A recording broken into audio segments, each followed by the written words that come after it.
É, fiel, cada vez mais difícil assistir jogo do Corinthians em casa, fora de casa, tanto faz. Fortaleza hoje dominou o Corinthians. Você vê que o Vojvoda ficou tranquilo no banco de reservas. Por outro lado, você viu o Vanderlei Luxemburgo sem saber o que fazer. Desanimado, porque ele não consegue organizar o Corinthians. Isso é nítido. Não sei se você tem esperança de título. Eu, por exemplo, não tenho. E a gente vai ver que aqui o Marcelinho Carioca e o Dinei falaram sobre mais um vexame do Corinthians, mais uma vez em casa. E no final eu volto a comentar. Vamos lá. Vou falar a real. 90 minutos passaram dentro da arena, a torcida fez maior festa, mas como eu estou sempre falando, ainda vocês jogadores não merecem a torcida que vocês têm. Vê se lá em Fortaleza vocês põem a mão na consciência e falam, pô, a gente tem que classificar por tudo que essa torcida faz por nós jogadores. Então, jogadores, coloquem a mão na cabeça de vocês e façam pela torcida do Corinthians. Porque por enquanto vocês ainda não estão merecendo a torcida que tem. Tem mais 90 minutos para vocês representar a nossa torcida. Pronto, falei. Eu sei como é que deve estar o sentimento do torcedor corintiano. Agora, lógico, de acreditar, de ir até o final, chega lá nós vamos reverter. Só que o seguinte, não dá para fazer mágica. Dá para fazer o quê? Organizar a equipe, dar um padrão tático à equipe. E o Lucha não tá conseguindo fazer isso faz tempo. Você tá entendendo? Ele tendo a opção de colocar o Mosquito pela direita, o Yuri Alberto centralizado e o Wesley, deixa esse time assim. Agora, no meio de campo, arruma os jogadores que vão marcar. O Moscardo sabe marcar, bota o Mike e deixa o Renato Augusto ali. Não, pô, você vai sempre no 4-4-2. Isso complica. As equipes chegam na Neoquímica Arena, equipes organizadas, elas deitam e rolam. O Corinthians não consegue fazer 2, 3 gols dentro da sua casa. É um sacrifício para fazer um gol. E quando sai perdendo, é um Deus nos acuda. Agora, peraí. Como é que você tira um jogador com 10 minutos do segundo tempo, a não ser que o jogador, olha, machuquei, contratura muscular, olha, torci o joelho, o tornozelo, aí pede pra sair. Não foi esse caso que a gente percebeu aqui do Wesley. Foi uma opção tática. Agora, não precisa expor o jogador. Tira então ele no intervalo, porque se tirou com 10 minutos, já estava pensando em tirar o principal jogador, um dos principais jogadores do ataque, o principal jogador do ataque.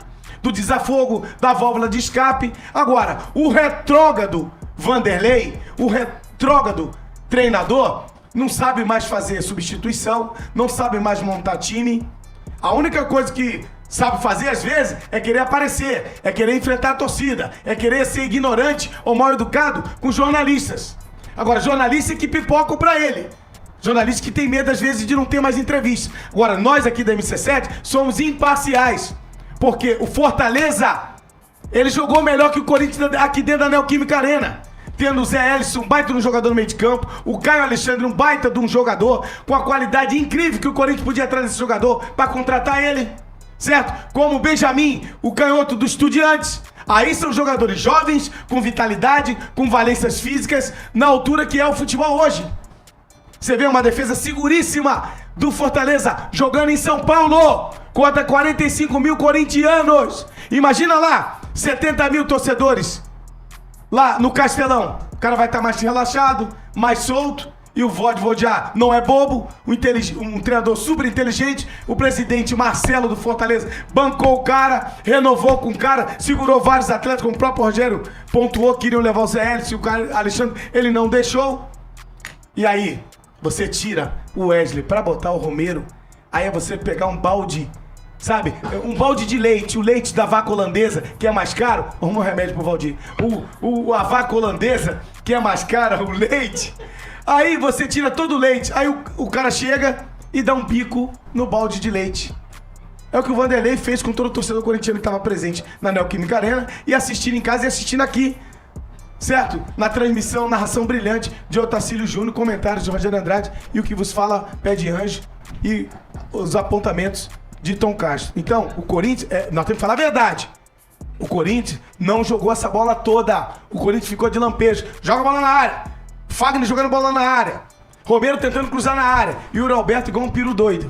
Que por incrível que pareça, atuou bem. Fez o pivô, não perdeu as bolas, não tá caindo mais, tá ganhando a confiança. Agora, o jogo de volta, a gente tem que torcer, gente.